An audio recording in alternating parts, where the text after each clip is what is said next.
Hi guys, so now we're gonna talk about hits and sound design.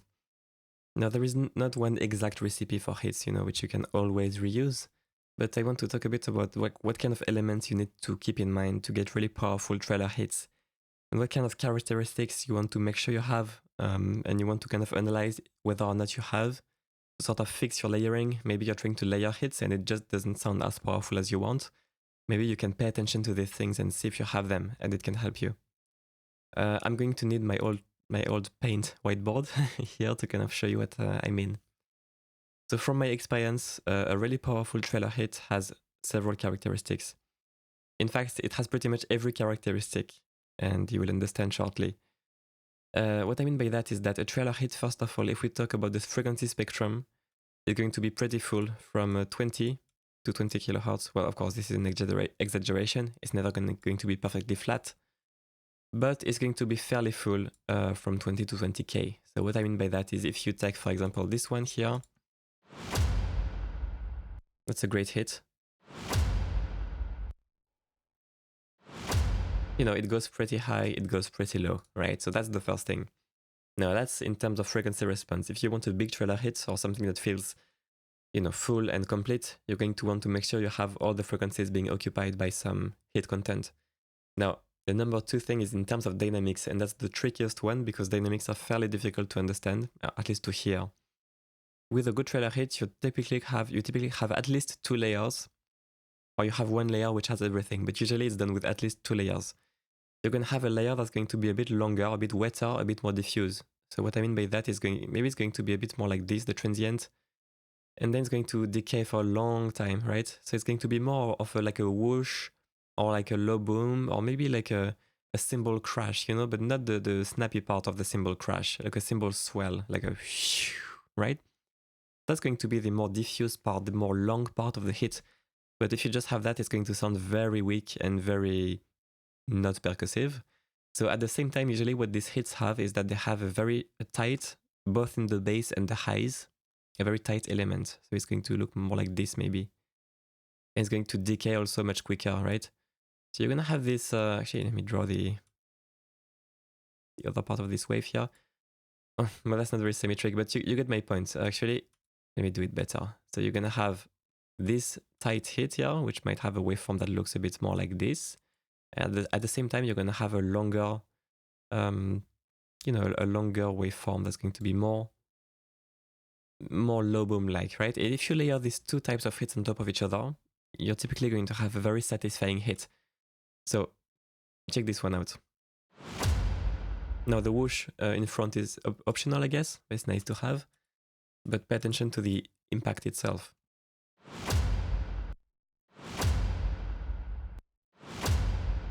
So here we have a reverb tail. We also have some low boom tail. You can hear some stuff in the bass here, right? Now, if we just pay attention to the attack itself, there is a snappy kind of mid-range treble element, which you can actually hear if you just solo the band here. Right? So there is this attack element to it, but in the bass also. So if you focus on just the punch, if we just focus on the bass here. Right, there is one specific punch that's going to be above the subtail. That's going to be clearly louder than the subtail, and it's there. If you didn't have this sub punch, it would be some kind of lame. Actually, let me try to do something. What I can just try to do to simulate that is with an L2, I can just crush it, trying to remove that punch element.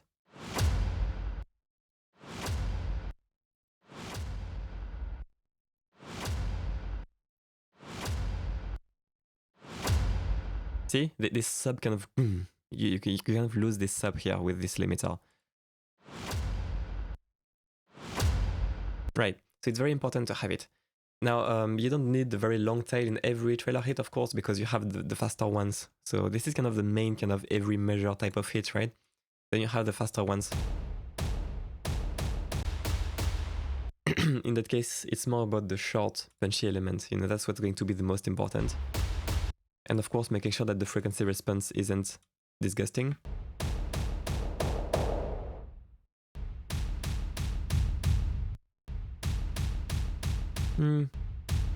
There is some punch, but it's a little bit rumbly, this one, right? So maybe if you want to enhance that, you can use different techniques.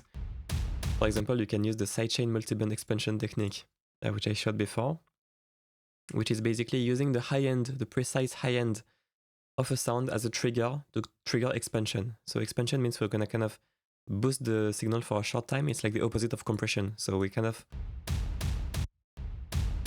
want the high end, so we want internal sidechain.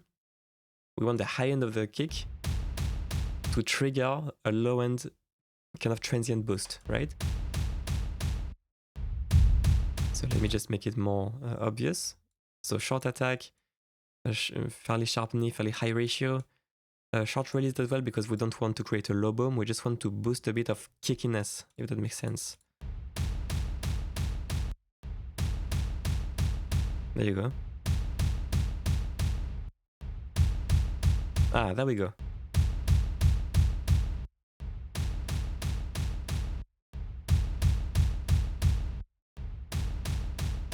Right? So that's maybe a bit over the top, but you get the idea. So we can create that short punch element if it's not quite there. You could even apply this to this if you have a precise high end. So you need just a precise trigger. In that case, we can use the high end from the signal to trigger the low end punch. You can also use external sidechain with like a click or like a hi-hat sound to create a precise trigger. Now, of course, this is not the only way to fix this issue. You know, you don't always have to add punch to a specific hit.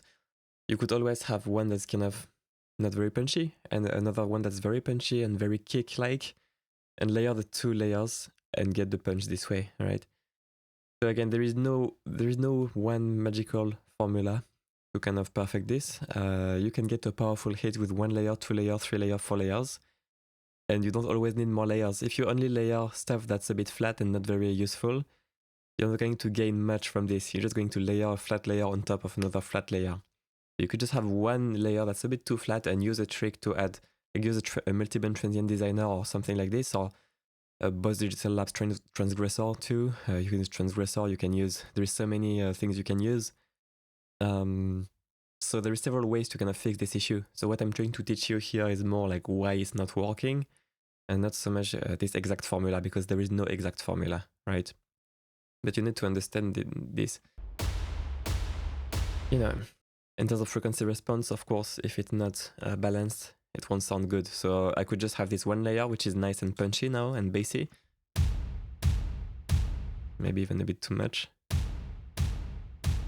Okay, and now if I suddenly add a ton of mids, well, this completely overshadows my bass punch, right? So it becomes useless again. Now this one is interesting. This one is interesting because it has a bit sharper highs. So maybe I don't need so much more bass punch, so it's okay. I can just layer it with my punchy one. And I can use this to just add the shimmer that I'm missing from the other one, right? So let's try these two together.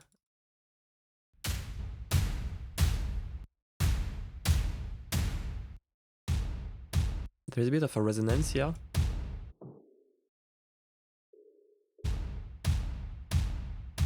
This is my punchy tight one. Maybe I can make the tightness even like... Oh yeah, there is a bit of a sharp kick here. Nice. So I can use this and can use this one for like the...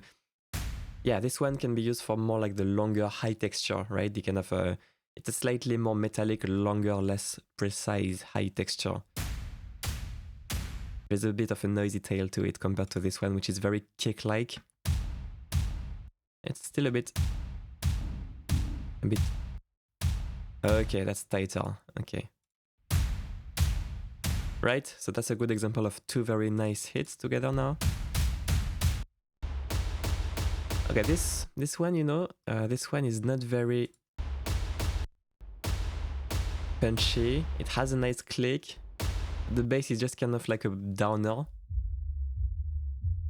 It's a bit like a downer bass, right? It's like doo. It's not very punchy, but it can add a nice kind of downer element, kind of filling the low ends, but I'm not gonna rely on this to add too much punch, and I'm going to be careful to make sure that this doesn't blur the punch I created with trailer hits. I'm going to remove a bit of muddy mids, and let's see how it behaves now.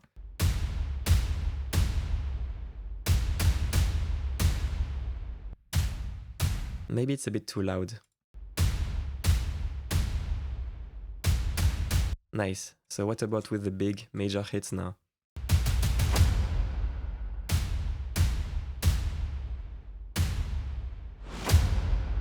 Pretty good. Let's check in context.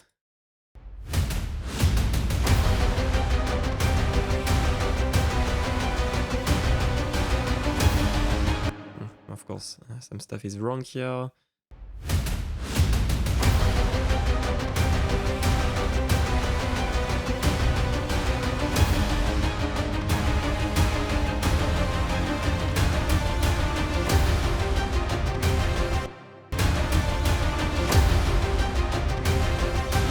Remember that hits are very important. They can be a little bit loud.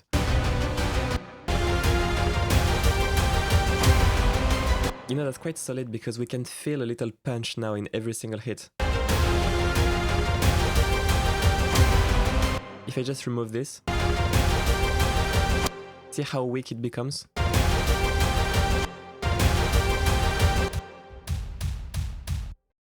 So guys, now you can see what we need to pay attention to when it comes to making hits. So for like the big major hits, make sure you have all these components, the long tail, a bit of a long sub as well, but also the short kick stuff that pokes through to really give this oomph and this kind of impact on the moment, right?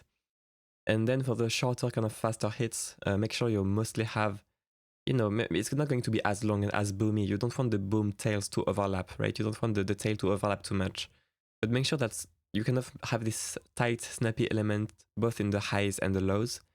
And of course, you have a bit of tail, right? It shouldn't be too dead and close like a metal kick drum, but you need this kind of tight element, right? And then it's about like how you can achieve this feel, how you can achieve that with the sounds that you have. You could layer more stuff, or you could try to focus on having one great sound and then use another one to enhance a little bit more. Or maybe you just need one sound, right? So there is no magical formula, but when you analyze the characteristics of a sound, pay attention to these things. So guys, I hope it was useful, and I will see you in the next video. Bye bye.